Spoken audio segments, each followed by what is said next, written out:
Hello everyone, and welcome to another Fallout 76 build. I do plan on making more of these in addition to my other Fallout 76 content, so make sure that you're subscribed and have hit the notification bell. My recommended minimum special for this build is 8 strength, 1 perception, 6 endurance, 3 charisma, 4 intelligence, 6 agility, and 5 luck. As a close quarters and partial melee build, a high strength and endurance is essential. Agility is raised for both perks and additional sprinting technology. A higher agility stat grants more action points, which, combined with a high endurance, allows you to sprint for a decent chunk of time.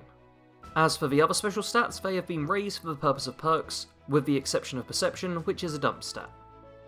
The main perks in this build for strength are Slugger, including Expert and Master, and Martial Artist.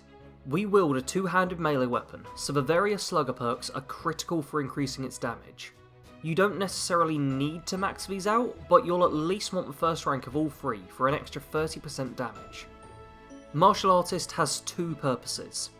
It decreases melee weapon weight and increases swing speed. This means you'll be dealing out higher DPS, but also get a bit of help with carry weight, something that's always nice to have in this game. Next up in main perks we head to Charisma, where I've included Lone Wanderer and Bodyguards. These perks are not to be used together, but instead are dependent on if you're playing solo or as part of a team. When you're solo, you'll want Lone Wanderer for the buff to AP regen and a percentage-based damage reduction. When in a team, switch over to Bodyguards in order to gain bonus damage and energy resistance. In Intelligence, we have Gunsmith, which needs to be at rank 3, and Makeshift Warrior, which needs to be at rank 4. These are primarily here for the sake of crafting, however they do also decrease weapon degradation. If you rely more on your gun, I'd recommend keeping Gunsmith equipped at all times, but if you rely more on your melee weapon, then keep Makeshift Warrior equipped. In Agility, you'll want the Gorilla perks. Apply the same thought pattern as you did with Slugger. At minimum, you want the first rank of all 3 Gorilla tiers to boost your gun damage by 30%, however you can invest higher if you feel it's worth doing. Finally, in the main perks we have Bloody Mess. This adds a flat damage boost and is great for any build that uses multiple weapon types. For additional perks we start again at Strength. The Bandolier perk is great if you carry around a large amount of ballistic ammo. Your gun chews through 10mm like you wouldn't believe, so not having to worry about how much you can carry with you is a nice bonus. That said, you may find it more beneficial to focus on other carry weight reduction perks, depending on what weighs you down the most when you play. Perception may be the dump stat for this build, but that doesn't mean you can't still use it for a handy perk. I decided to go with Fire in the Hole, in order to gain a throwing arc whenever I used throwables. This is the same arc you'll be used to if you were a fan of Demolitions Expert back in Fallout 4, and it can be incredibly helpful when going for long distance throws or trying to work with difficult angles. In Endurance, I recommend Sunkissed, Solar Powered, and Photosynthetic. These perks combined will give you health and rad regen, as well as +1 to strength and endurance during daytime hours. The synergy between them makes you an incredibly powerful foe to face during the day, but try not to be over-reliant on them, as night cannot be avoided. I've also included Fireproof, however this is much more of a thematic perk as opposed to anything too powerful. I very rarely notice myself taking fire damage, and even when I do, it's not too big of a deal. In Charisma, I've included Tenderizer, as this can be a helpful perk for taking down tougher enemies. After you've first dealt them damage, they'll take an additional 5% damage for 5 seconds. This may not seem a lot, especially when playing solo, but if you're part of a team, this is great help for everyone taking down legendary enemies. In Agility, I have included Ammosmith, which is rapidly becoming one of my favourite perks. It's quite a simple one, just increasing crafting yield when making bullets. For a build that eats through ammo particularly fast, you'll want to be able to resupply yourself as efficiently as possible. Finally, we have Starch Genes. 2 ranks of this stops you getting new mutations and prevents the loss of any mutations you currently have. It's a great perk for any character, and I'm going to really struggle to not include it in every build I make. The weapons for this build are a Fire Axe and the Perfect Storm. The Perfect Storm is a unique 10mm SMG that can be obtained by completing the Cold Case quest, started by talking to a Miss Nanny at the water park in the north of the map. As for modifications, you'll want to make your fire axe spiked, as this appears to be the only upgrade for the weapon that I could find, and for the perfect storm I went with a hardened receiver, perforating magazine, a lined short barrel and stabilised grip.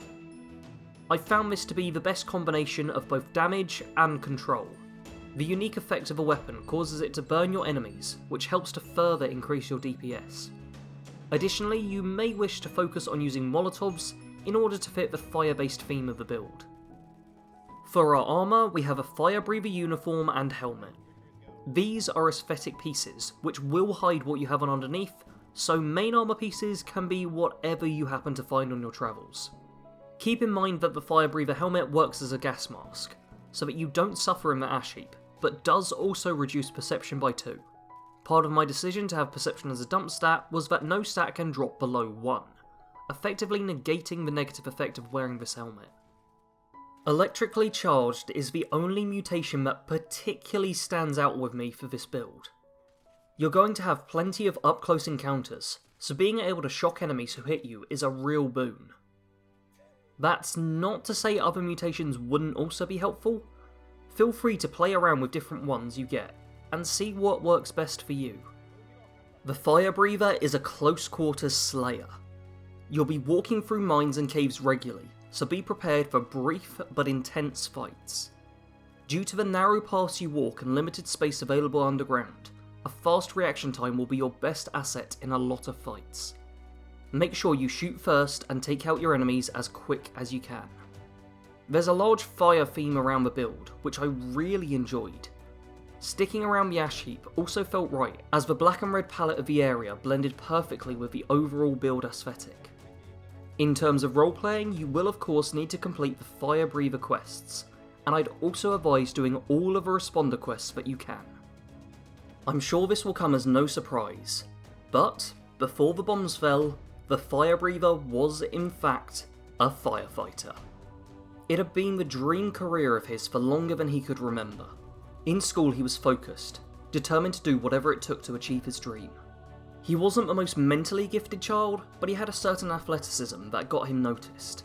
His natural gifts made him a star player on both the school's football and baseball team. This would ensure him a place in higher education, but he never faltered with his more academic subjects. He knew they were his weak points, so he strove every day to improve upon them. He would never be a scientist or a scholar, but that was no excuse to not work hard on everything he was being taught. This upbringing of hard work and determination gave him a pretty simple outlook on life. He was a good, hard-working American, and the lazy Reds over in China were the bad guys. This black and white way of looking at things led to him signing up for a year's military service. As much as he wanted to become a firefighter, he knew he had a duty to his country before himself. His year as a soldier taught him much, but it also blurred his view of the world a little. Back in civilian life, he felt that everything was so simple, but with a gun in his hand, he began to question if what he was doing was right or wrong. Despite his deliberations, he still did his duty and completed his tour, knowing that keeping his head down and following orders was the best route to take. Once back in suburbia, he settled back down to his old life. Picking up where he left off, he went through the firefighter's application process. He was a natural, his whole life having led up to this. Becoming a fireman was the best day of his life, and helped him to feel more like himself again. War had made him uncertain, but he now knew his purpose. He was put here to help people, and this was going to be the best way to do so. His career as a firefighter was a prosperous but short one.